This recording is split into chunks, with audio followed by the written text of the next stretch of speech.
नमस्कार दोस्तों, मैं हूं आपका होस्ट और दोस्त और आपका बहुत बहुत स्वागत है वॉइस पाठशाला में। एक ऐसी जगह जहां पर पढ़ाई सिर्फ लर्निंग तक सीमित नहीं है बल्कि आपकी सोच और समझ तक जाएगी।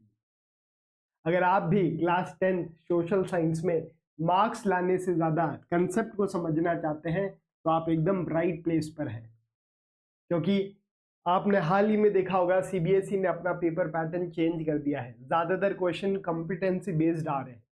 तो अगर आपके कंसेप्ट क्लियर है तो आप उन क्वेश्चंस को आसानी से आंसर कर लेंगे, नहीं तो आप कहीं ना कहीं उनमें कंफ्यूज हो जाएंगे। अभी तक अगर आपने इस चैनल को सब्सक्राइब नहीं किया है तो अभी इस चैनल को सब्सक्राइब कर लीजिए, क्योंकि यहाँ पर आपको क्लास 10th का कंप्लीट सिलेबस मिलने वाला है सोशल साइंस का, जो कि आपके बोर्ड एग्जाम के लिए इंपॉर्टेंट रहने वाला है। आपको अगर लेक्चर के पीडीएफ चाहिए तो डिस्क्रिप्शन बॉक्स में टेलीग्राम का लिंक दिया हुआ है, वहां से जाकर आप जितने भी लेक्चर्स हुए हैं उनकी पीडीएफ भी डाउनलोड कर सकते हैं और जितने आगे लेक्चर्स होंगे उनकी भी पीडीएफ वहां से आप डाउनलोड कर सकते हैं। अब आज की क्लास के अंदर हम पॉलिटिकल साइंस का चैप्टर पढ़ रहे हैं जिसका नाम है आउटकम्स ऑफ डेमोक्रेसी। तो चलिए बिना किसी देरी के आज का हमारा ये सेशन हम स्टार्ट करते हैं। स्टार्ट करने से पहले एक बार मैं ओवरव्यू बता दूं इस चैप्टर में हम क्या क्या पढ़ने वाले हैं। इस चैप्टर में एक लेक्चर हमने ऑलरेडी कर लिया है जिसके अंदर हमने चैप्टर का इंट्रोडक्शन दे दिया है। इस चैप्टर की मोटी मोटी थीम क्या है कि आपकी कुछ एक्सपेक्टेशंस है डेमोक्रेसी से और वो आपकी जो एक्सपेक्टेशंस है वो कितनी फुलफिल हुई, तो जो एक्सपेक्टेशंस है उसका आउटकम क्या निकल कर आया वो इस चैप्टर में पढ़ने वाले हैं। तो आपकी डेमोक्रेसी से जो एक्सपेक्टेशंस हैं वो तीन तरह की एक्सपेक्टेशंस हैं: पॉलिटिकल एक्सपेक्टेशंस, इकोनॉमिक एक्सपेक्टेशंस और सोशल एक्सपेक्टेशंस। आपने पॉलिटिकल एक्सपेक्टेशन रखी तो उसका क्या आउटकम निकल कर आया वो पढ़ने वाले हैं। आपने इकोनॉमिक एक्सपेक्टेशन रखी डेमोक्रेसी में, उसका क्या आउटकम निकल कर आया वो पढ़ने वाले हैं।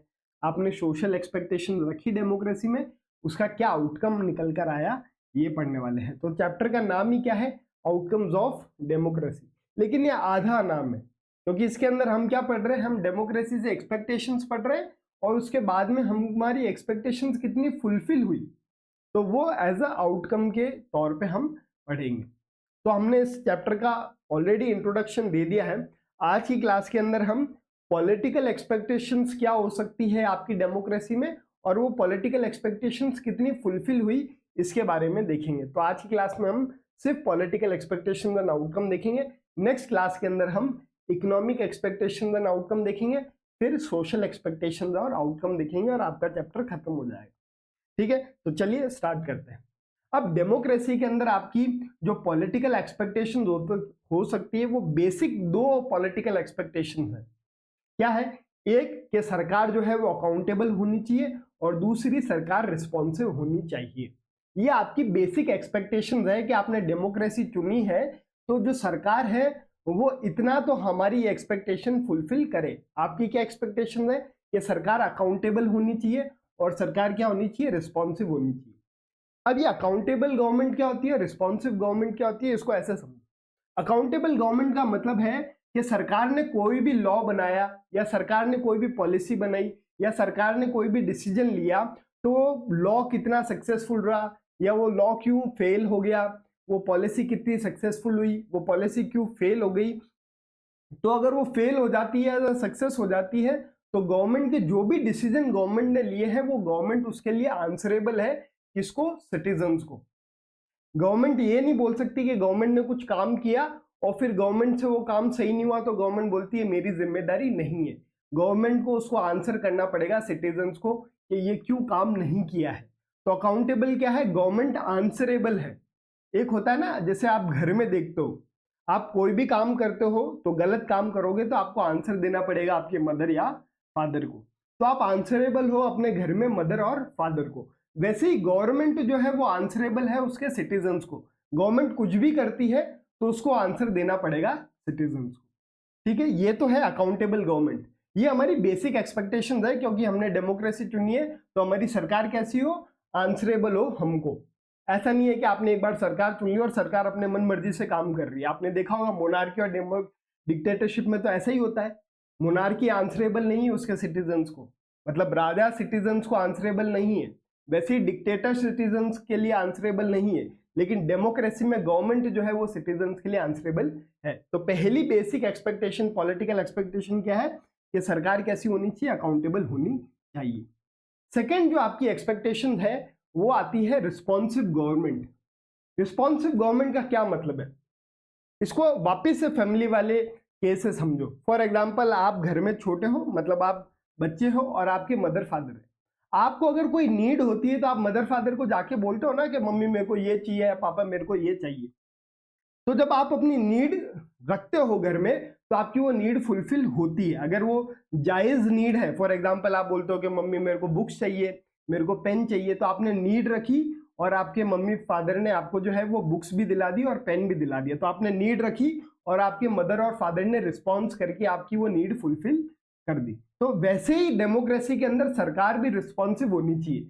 लोगों की जो नीड है वो लोग रखते हैं और सरकार को वो नीड देखते हुए नए लॉज बनाने पड़ते हैं, नई पॉलिसीज बनानी पड़ती है। फॉर एग्जाम्पल कभी बाढ़ आ जाती है तो उस समय लोगों की नीड होती है कि सरकार जो है वो रिलीफ फंड हमको दे, हमारा जो क्रॉप का नुकसान हो गया उसकी भरपाई करे। तो ये लोगों की उस समय की नीड होती है।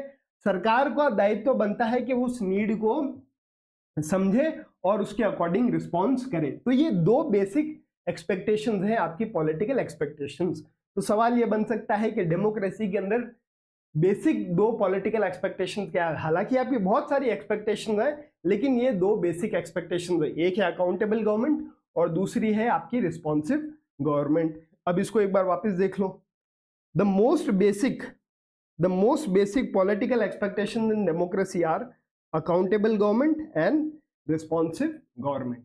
अकाउंटेबल गवर्नमेंट मतलब गवर्नमेंट जो है वो आंसरेबल है उसके डिसीजंस पे, उसके लॉज के लिए। देखो where government its officials are responsible to its citizens, मतलब रिस्पॉन्सिबल मतलब आंसरेबल है उसके सिटीजन्स को, ठीक है। इंश्योरिंग देयर एक्शंस मतलब सरकार के जो एक्शंस है और जो डिसीजन है meet the needs and rights of the community and are open to scrutiny, मतलब जांच पड़ताल के लिए भी सरकार तैयार है। आप बोलते हो ना आरटीआई आपने लगा दी कि सरकार ने जो पैसा खर्च किया, कहाँ खर्च किया, कितना खर्च किया है, तो अब वो सरकार स्क्रूटनी के लिए भी ओपन है कि हमारा काम आप आके चेक कर सकते हो हमने अच्छा काम किया या बुरा काम किया है। रिस्पॉन्सिव गवर्नमेंट का क्या मतलब होता है, government which listens to its citizens considering their needs expectations in decision making, this ensures policy and actions reflect the public interest and demands. ठीक है, आपकी दो पॉलिटिकल एक्सपेक्टेशन क्या है, एक अकाउंटेबल गवर्नमेंट, दूसरी रिस्पॉन्सिव गवर्नमेंट। इसको एक बार और डिटेल में समझो। पहली पॉलिटिकल एक्सपेक्टेशन क्या है, अकाउंटेबल गवर्नमेंट। अकाउंटेबल गवर्नमेंट का मतलब क्या होता है, government officials are answerable for their actions and decisions to people. Accountable government का मतलब क्या है, गवर्नमेंट जो है वो रिस्पॉन्सिबल है या आंसरेबल है उसके डिसीजंस के लिए टू दी सिटीजन्स। कोई भी काम किया तो सिटीजन्स को उसको आंसर करना पड़ेगा। ये काम कैसे करता है, थ्रू मैकेनिज्म्स लाइक इलेक्शंस। जब इलेक्शंस आते हैं तो नेताजी आपको आकर बताते हैं कि हमने ये काम किया है, इतना सक्सेस हो गया, इतना सक्सेस नहीं हुआ, तो नेताजी आंसर कर रहे हैं, ठीक है। जो गवर्नमेंट ऑफिशियल्स होते हैं आंसर करते हैं। And public forum where official must explain and defend their action. जब इलेक्शंस आते हैं तो नेताजी, पब्लिक ऑफिशियल्स अपने जो एक्शंस हैं, उन्होंने जो पिछले 5 साल काम किया उसको डिफेंड करते हैं कि हमने ये काम क्यों किया। तो एक तरह से जनता को आंसर कर रहे हैं। तो अकाउंटेबल गवर्नमेंट क्या है, जनता को आंसरेबल होनी चाहिए।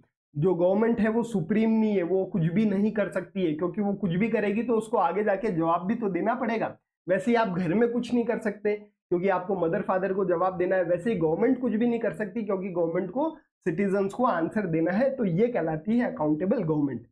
इसकी इंपॉर्टेंस क्या है, it ensures transparency and ensures official does not misuse their power. Accountable government की इंपॉर्टेंस क्या है, ये मेक श्योर करती है कि जो मैकेनिज्म है वो ट्रांसपेरेंट है, मतलब कोई भी उसको चेक कर सकता है और जो गवर्नमेंट ऑफिशियल है वो अपनी पावर को मिसयूज नहीं करे।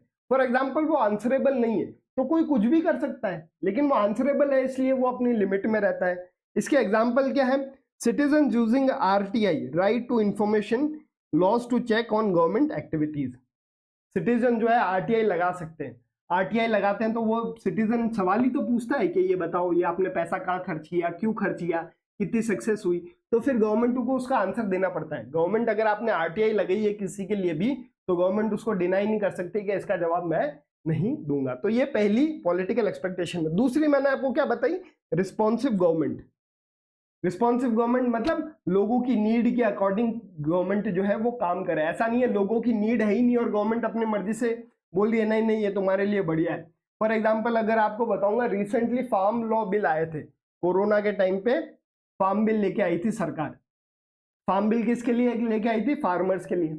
लेकिन फिर फार्मर जो है उन्होंने प्रोटेस्ट कर दिया कि हमको ये फार्म बिल नहीं चाहिए। तो फार्मर की नीड क्या थी, नहीं चाहिए, तो गवर्नमेंट ने उनकी नीड को सुन के वो फार्म बिल वापस से ले लिया। ठीक है, तो यहां पर क्या हुआ, लोगों की नीड के अकॉर्डिंग सरकार ने काम किया। ऐसा नहीं है लोगों को जरूरत नहीं है फिर भी सरकार वो काम कर रही है।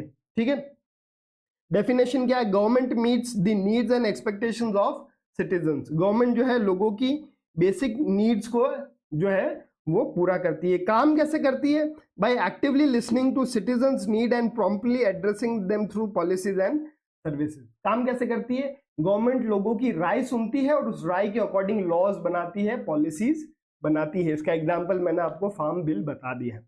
इसकी इंपॉर्टेंस क्या है, make sure government actions align with people's need and welfare. इसकी जरूरत क्यों है, क्योंकि जो गवर्नमेंट के काम है वो लोगों की नीड और लोगों के वेलफेयर के लिए होने चाहिए।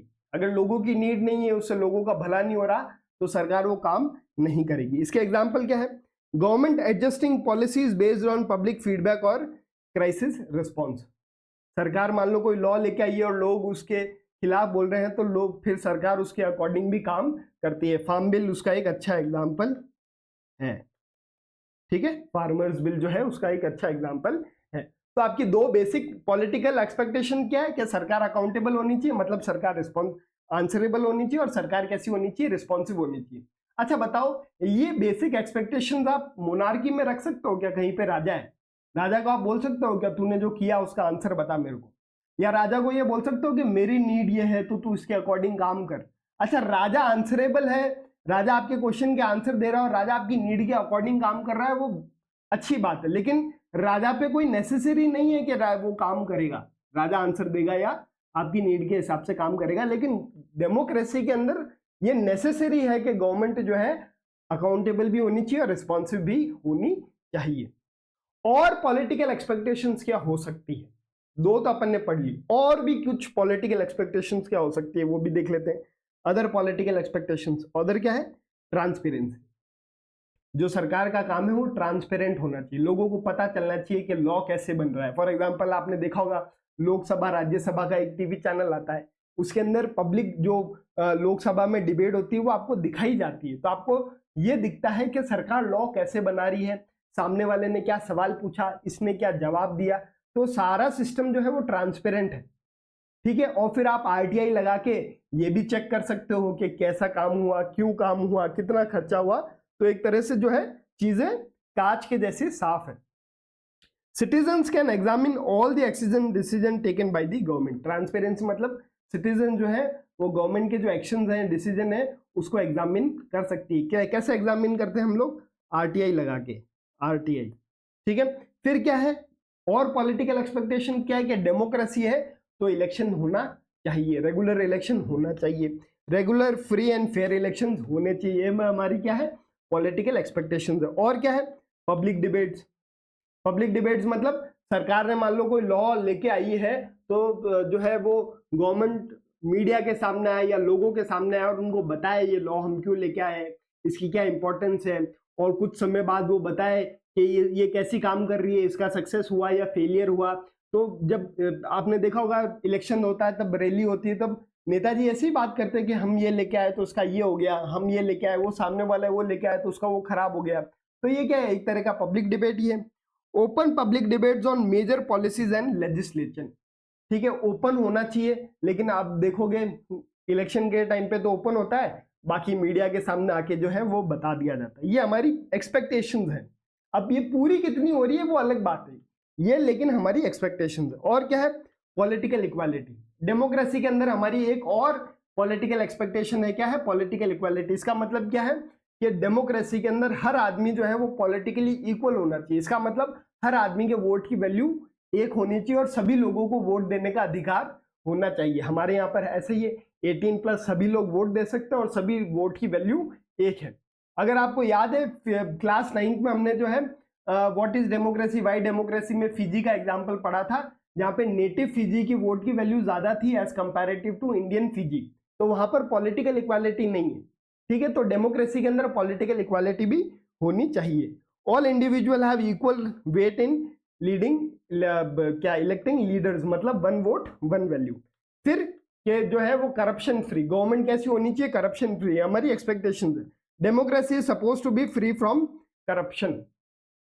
तो अभी तक मैंने आपको कितनी पॉलिटिकल एक्सपेक्टेशंस बता दी कि सरकार कैसी होनी चाहिए, अकाउंटेबल होनी चाहिए, सरकार कैसी होनी चाहिए, रिस्पॉन्सिव होनी चाहिए, सरकार कैसी होनी चाहिए, ट्रांसपेरेंट होनी चाहिए, रेगुलर फ्री और फेयर इलेक्शन होने चाहिए, पब्लिक ओपन पब्लिक डिबेट होनी चाहिए, इसके अलावा सरकार करप्शन फ्री होनी चाहिए, पॉलिटिकल इक्वालिटी होनी चाहिए। ये सब हमारी एक्सपेक्टेशंस है।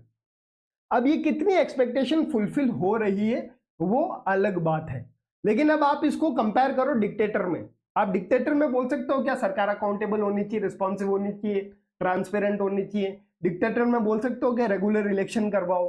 डिक्टेटर में आप बोल सकते हो कि डिबेट करवाओ, क्यों डिसीजन लिया। वहां पर आप बोल सकते हो कि पॉलिटिकल इक्वालिटी होनी चाहिए, करप्शन फ्री होना चाहिए, वहां पर आप नहीं बोल सकते हो।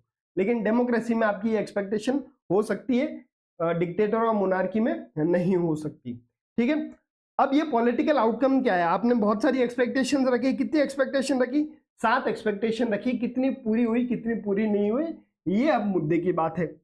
Successful in setting up regular and free election, एक हमारी एक्सपेक्टेशन क्या थी, इलेक्शन होने चाहिए, कैसे होने चाहिए, रेगुलर होने चाहिए, फ्री और फेयर इलेक्शन होने चाहिए। तो ये एक्सपेक्टेशन तो हमने फुलफिल कर दी कि हमारे यहाँ पे हर 5 साल में इलेक्शंस होते हैं। लेकिन इसके अंदर एक ड्रॉबैक है, but fall short in providing fair chance to everyone in election. लेकिन सभी लोगों को एक फेयर चांस नहीं मिल पाता कि सभी लोग इलेक्शन लड़ पाए। इंडिया में आपने देखा होगा इलेक्शन ज्यादातर जो पैसे वाला आदमी है वो लड़ता है, या जिसके पास में मैन पावर है या मसल पावर है वो इलेक्शन लड़ पाता है। तो सभी लोगों को एक फेयर चांस नहीं मिल पाता इलेक्शन लड़ने का। लेकिन हमारे यहाँ पे इलेक्शन रेगुलर होता है, इलेक्शन फेयर होता है। Successful in setting up condition of open debate but fall short in subjective every decision to public debate. हमने यह एक स्ट्रक्चर बना रखा है कि यहाँ पर जो है ओपन पब्लिक डिबेट्स हो, लेकिन जो है सरकार ओपन पब्लिक डिबेट कब करती है, जब उसकी पॉलिसी सक्सेसफुल हो जाती है। अगर नहीं होती तो वो नहीं करती। तो आधी अधूरी ये एक्सपेक्टेशन पूरी हो रही है, ठीक है, पूरी नहीं हो रही है। Do not show good record when it's come to sharing information with citizens. जो हमने ट्रांसपेरेंट सरकार की बात की थी, तो सरकार सारी इंफॉर्मेशन सिटीजन्स के साथ शेयर नहीं करती है, ये आउटकम निकल कर आ रहा है। Democracy is not free of corruption, हमारी एक एक्सपेक्टेशन थी कि डेमोक्रेसी में सरकार कैसी हो, करप्शन फ्री, लेकिन वो करप्शन फ्री नहीं है। Successful in providing political equality, हमारे यहाँ पर पर्सन पर वोट है, ठीक है। तो हमारी एक्सपेक्टेशन कितनी थी, 7। अच्छा बताओ सरकार अकाउंटेबल है क्या, हाँ थोड़ी बहुत अकाउंटेबल है, मतलब वो आपके जो डाउट्स है उनका आंसर करती है, कभी कभी करती है। रिस्पॉन्सिव है क्या, आप कभी कभी सरकार आपकी नीड के अकॉर्डिंग काम करती है। ट्रांसपेरेंट है क्या, हाँ थोड़ी बहुत ट्रांसपेरेंट भी है। इलेक्शन रेगुलर होते हैं, हाँ ये होते हैं, तो उस पर टिक मार लो। पब्लिक डिबेट होते हैं क्या, कभी होते हैं कभी नहीं होते हैं। पॉलिटिकल इक्वालिटी है क्या, बिल्कुल है। करप्शन फ्री है क्या, नहीं है। तो आपने इतनी सारी एक्सपेक्टेशन रखी, फुलफिल आधी से भी कम हो रही है। लेकिन आप यही एक्सपेक्टेशन मोनार्की में रखते तो ज्यादातर सब में नो नो नो नो आता, इसलिए आपने जो है वो डेमोक्रेसी को चुना ओवर मोनार्की या डिक्टेटर। समझ में आया आपकी पॉलिटिकल एक्सपेक्टेशंस और उसका आउटकम। अब अगर मैं कंपेयर करूंगा कि अगर अपन देखें कि गवर्नमेंट कौन सी एफिशिएंट है या कौन सी इफेक्टिव है, मतलब जो गवर्नमेंट के डिसीजन लेने की पावर है, जो डिसीजन लेने की क्विक रिस्पॉन्स है, वो कहां पर है, मोनार्की में या डेमोक्रेसी में। तो आप जरूर बोलोगे सर मोनार्की या डिक्टेटरशिप में जो है वो डिसीजन हाथों हाथ ले लिए जाते हैं, क्विक डिसीजन मेकिंग होती है। तो आप ये बोल सकते हो, और वो मोनार्की और डिक्टेटरशिप में क्योंकि हर 5 साल में इलेक्शन नहीं होता तो सरकार चेंज भी नहीं होती, परमानेंट एक आदमी बना हुआ है, तो पॉलिटिकल स्टेबिलिटी भी है। डेमोक्रेसी में पॉलिटिकल स्टेबिलिटी नहीं है, क्योंकि हर 5 साल बाद सरकार चेंज हो जाती है। तो मैं ये बोल सकता हूं कि if we compare democracy with dictatorship in political aspect, democracy is less effective and inefficient as comparative to dictatorship. क्यों है? क्योंकि डेमोक्रेसी के अंदर पॉलिटिकल स्टेबिलिटी नहीं है, हर 5 साल बाद जो है वो सरकार चेंज हो जाती है। डेमोक्रेसी के अंदर जो है वो डिसीजन मेकिंग बहुत स्लो है, तो डेवलपमेंट इतना तेजी से नहीं होता है, और इस कंपैरेटिवली डिक्टेटर और मोनार्क में ये ज्यादा तेजी से होते हैं। तो एफिशिएंट और इफेक्टिव जो है वो डिक्टेटर ज्यादा है, लेकिन फिर भी हम डेमोक्रेसी को चुनते हैं। क्यों? But we prefer democracy over dictatorship because democracy is transparent and legitimate. Democracy कैसी है? ट्रांसपेरेंट, यहाँ पर सारी चीजें लोगों के सामने है, डिक्टेटर और मोनार्की में सामने नहीं। और डेमोक्रेसी कैसी है? लेजिटिमेट है। लेजिटिमेट का मतलब क्या होता है? लेजिटिमेट का मतलब अगर मैं सिंपल सा मतलब बताऊं तो सही है। जैसे एक वो कहावत है ना, म्यूचुअल फंड सही है, वैसे ही डेमोक्रेसी के अंदर सरकार जो है वो सही है। लेजिटिमेट सही क्यों है? डेमोक्रेसी में सरकार सही क्यों है? क्योंकि आप ही ने वो सरकार बनाई है। ठीक है, आपने मान लो कि इलेक्शन आया तो आपने एक सरकार चुन के वहां पर भेज दी, अब वो सरकार आपको पसंद नहीं आ रही, तो आप किसको कंप्लेन करोगे? आप ही ने तो चुन के भेजी है। तो अब वो कैसी भी है, लेकिन आप उसको मानते हो कि यार जैसी भी है, चुना तो मैंने ही है, आने वाले 5 साल में अगर नहीं पसंद आ रही तो निकाल देंगे। लेकिन डिक्टेटरशिप में जो गवर्नमेंट में जो लोग बैठे हैं उसको लोग नहीं चुन रहे, तो लोगों में कभी भी उनमें ट्रस्ट नहीं आता है कि ये हमारे लोग हैं, क्योंकि लोगों ने उनको नहीं चुना है। जबकि डेमोक्रेसी के अंदर जो है लोगों को सरकार में ट्रस्ट होता है। क्यों? क्योंकि लोगों ने सरकार को चुना है। इसलिए डेमोक्रेसी में जो गवर्नमेंट है वो कैसी है? लेजिटिमेट, मतलब सही है, रीजनेबल है, या एक्सेप्टेबल गवर्नमेंट है। अब देखो लेजिटिमेट का मतलब देख लो। लेजिटिमेट गवर्नमेंट का मतलब क्या होता है? Government is considered rightful as just by citizens. Rightful मतलब आप एक्सेप्टेबल भी मान सकते हो। गवर्नमेंट को जो है वो लोग एक्सेप्ट करते हैं। क्यों एक्सेप्ट करते हैं? How does it work? Through fair elections where citizen feel their government is of their own choice. जहां पे लोगों को लगता है ये सरकार जो है हमारी चॉइस की है। इसकी इंपॉर्टेंस क्या है? Build trust and support among people for government authority and decision. लोगों के अंदर ट्रस्ट आता है कि हाँ यार ये सरकार जो है हमारी है, क्योंकि हमने इसको चुन के भेजा है, जबकि ये डिक्टेटर और मोनार्की में नहीं आएगा। इसके एग्जाम्पल क्या है? आप देखोगे जब चुनाव आता है तो high voter turnout in election showing people support and believe in government system. अगर ज्यादा लोग वोट डालने आ रहे हैं, इसका मतलब क्या है? लोगों का ज्यादा भरोसा है डेमोक्रेसी में, और जो सरकार चुन के भेजेंगे उसमें भी ज्यादा भरोसा है। अब आप जो है वो पॉलिटिकल एस्पेक्ट पर डेमोक्रेसी और नॉन डेमोक्रेटिक को कंपेयर कर सकते हो, और फिर आप खुद ही चुनना कि आप कौन सी सरकार को प्रेफर करोगे। हमने पिछली क्लास में डिस्कस किया था कि हमने डेमोक्रेसी क्यों चुनी, क्योंकि डेमोक्रेसी बाकी फॉर्म ऑफ गवर्नमेंट से बढ़िया है। क्यों बढ़िया है? अब इसके सही आंसर आ रहे हैं। अगर आप देखोगे यहाँ पर डेमोक्रेटिक गवर्नमेंट है, नॉन डेमोक्रेटिक गवर्नमेंट है, यहाँ पर एस्पेक्ट है। डिसीजन मेकिंग स्पीड कहाँ पर ज्यादा है? Decision making speed non democratic में ज्यादा है। लेकिन वो जो डिसीजन जो लिया वो इफेक्टिव और एफिशिएंट कहां पर होगा? वो डेमोक्रेसी में होगा, नॉन डेमोक्रेटिक में नहीं होगा। क्यों एफिशिएंट या इफेक्टिव होगा? क्योंकि डेमोक्रेसी में एक आदमी डिसीजन नहीं लेता, सारे लोग मिलकर डिसीजन लेते हैं, इसलिए डिसीजन लेट जरूर होता है, लेकिन क्योंकि बहुत सारे लोगों की राय गई हुई है उसके अंदर, तो वो डिसीजन सही होता है। एज कंपैरेटिव टू एक आदमी जब डिसीजन लेता है ना, तो वो गलत भी हो सकता है, लेकिन बहुत सारे लोग एक साथ में गलत नहीं हो सकते। आप ये देखो 10 लोगों की अगर एक राय है तो 10 में से मान लो कि 1-2 गलत हो सकते हैं, लेकिन 10 की 10 गलत नहीं हो सकते। वैसे ही एक आदमी गलत हो सकता है। तो डिक्टेटर और मोनार्की में जो डिसीजन है वो फास्ट जरूर है, क्योंकि एक ही आदमी ले रहा है, लेकिन उसके गलत होने के भी चांसेस बढ़ जाते हैं, एज कंपैरेटिव टू डेमोक्रेसी में नहीं होते हैं। ट्रांसपेरेंट कहां पर होगी सरकार? डेमोक्रेसी में सरकार ज्यादा ट्रांसपेरेंट है as comparative to non democratic के अंदर। ठीक है। अकाउंटेबल कहां पर है सरकार? डेमोक्रेसी के अंदर गवर्नमेंट आंसर करती है, नॉन डेमोक्रेटिक में आंसर नहीं करती है। लोगों का डिसीजन मेकिंग में पार्टिसिपेशन कहां पर है? डेमोक्रेसी में पार्टिसिपेशन है, नॉन डेमोक्रेसी में पार्टिसिपेशन नहीं है। लोगों का डिसीजन मेकिंग में डेमोक्रेसी में कैसे पार्टिसिपेशन है? आपने एमएलए चुना या आपने एमपी चुना, वो एमएलए और एमपी आपके बिहाफ पे वहां पर डिसीजन ले रहा है, तो आप डिसीजन मेकिंग में इनडायरेक्टली पार्टिसिपेट कर रहे हो। लेकिन जहां पर राजा डिसीजन ले रहा है, तो राजा को तो आपने चुना नहीं है, तो आपके डिसीजन मेकिंग में कहीं हिस्सेदारी नहीं है। डेमोक्रेसी में हिस्सेदारी है, लेकिन वो कैसे है, इनडायरेक्टली। ठीक है, इलेक्शंस और पब्लिक डिबेट कहां पर होते हैं, डेमोक्रेसी में इलेक्शन भी होते हैं, पब्लिक डिबेट भी होते हैं। नॉन डेमोक्रेटिक में ना इलेक्शन होते हैं ना पब्लिक डिबेट होते हैं। अच्छा, कुछ कुछ नॉन डेमोक्रेटिक है, वो दिखाने के लिए इलेक्शन भी करवाता होगा, पब्लिक डिबेट भी कराता होगा, लेकिन आपको इफेक्टिव कंपेयर करना है कहां पर ज्यादा बढ़िया होती है। ठीक है, फेयरनेस इन इलेक्शन देखोगे तो डेमोक्रेसी में यहाँ पर फेयरनेस नहीं है, इलेक्शन ही नहीं होता है। अगर होता होगा तो राजा और उसके करीबी लोग चुनाव में लड़ेंगे, वही जीतेंगे। लेजिटिमेट मतलब लोगों को कहाँ लगता है कि ये सरकार हमारी है, मोनार्की या डिक्टेटर में, सॉरी डेमोक्रेसी या डिक्टेटर में, जरूर डेमोक्रेसी में लगती है, डिक्टेटर में नहीं लगती।